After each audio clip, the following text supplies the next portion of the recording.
But transporting liquid by ship brings another challenge: stopping it from sloshing. And engineers have two liquids to worry about on these tankers.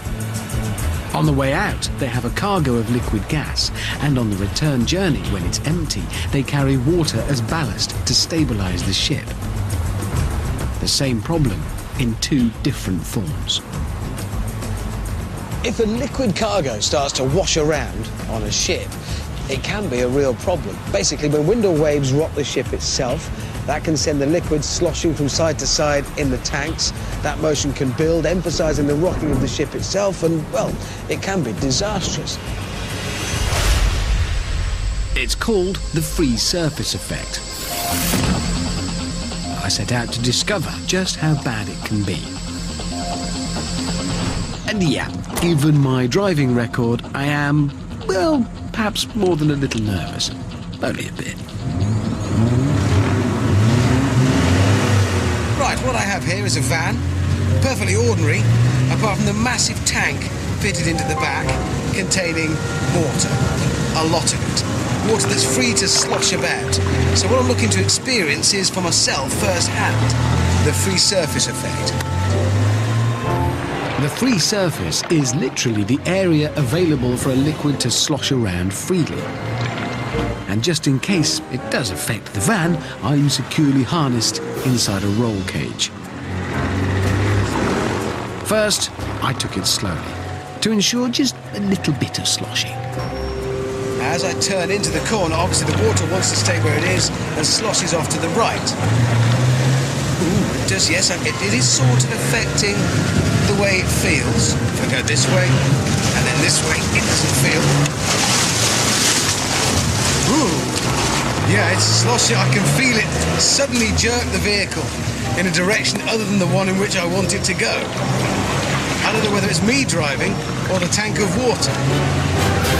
That's a strange feeling.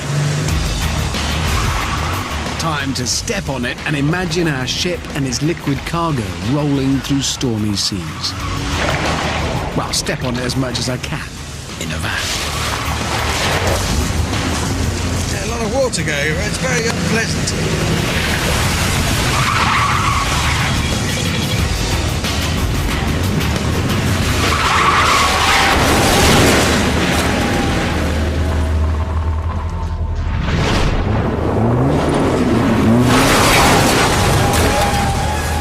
Didn't go as well as it might have done.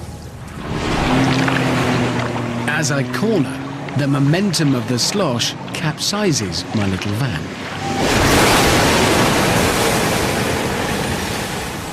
Yeah, that is the free surface effect. As it turns out, it's deeply uncomfortable. Scale my tumble up to a whole ship, and disaster ensues. In 1987, the free surface effect capsized the Herald of Free Enterprise ferry when water gushed in through doors that had accidentally remained open, and almost 200 people died.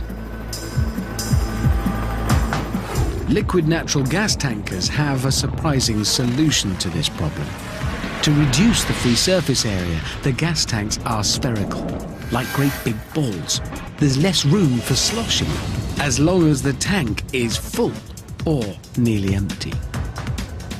These tankers fill up with cargo, 98% full. Set off, make a long journey, get there, and discharge it, or nearly all of it, keeping back just enough to use as fuel for the journey home. So the tank, in normal circumstances, is either almost entirely full or almost entirely empty. No sloshing. Empty of cargo, the tanker would ride high in the sea. To lower it, water is pumped into ballast compartments in the hull beneath the gas tanks.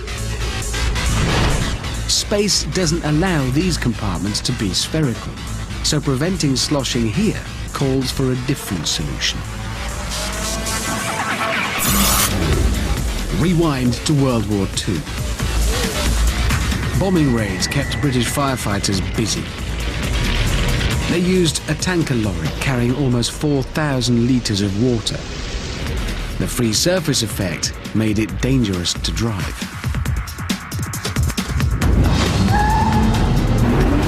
By contrast, modern fire engines hurtle around without overturning. And that is thanks to baffles. Not as in confusion, but load dividers. These are physical barriers, first introduced in the 1880s to stop oil tankers capsizing. Obviously, what led to my slight incident there was the free surface effect, allowing the water to slosh from side to side, and it brought the whole van over. So the key ones here in my baffles are these longitudinal ones that stop the water going from side to side.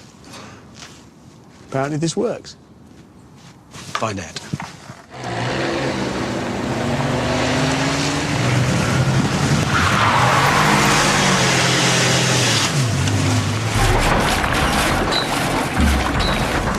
So far, all seems okay. And just as they keep the van stable, baffles also protect tankers from capsizing. Dividers in those ballast compartments under the gas tanks stop the water from sloshing around. No free surface effect. Surprisingly, they don't use baffles in the gas tanks. One reason is because friction could heat up the cargo, turning it back into gas. And you wouldn't want that. Empty or full, these ships are stable.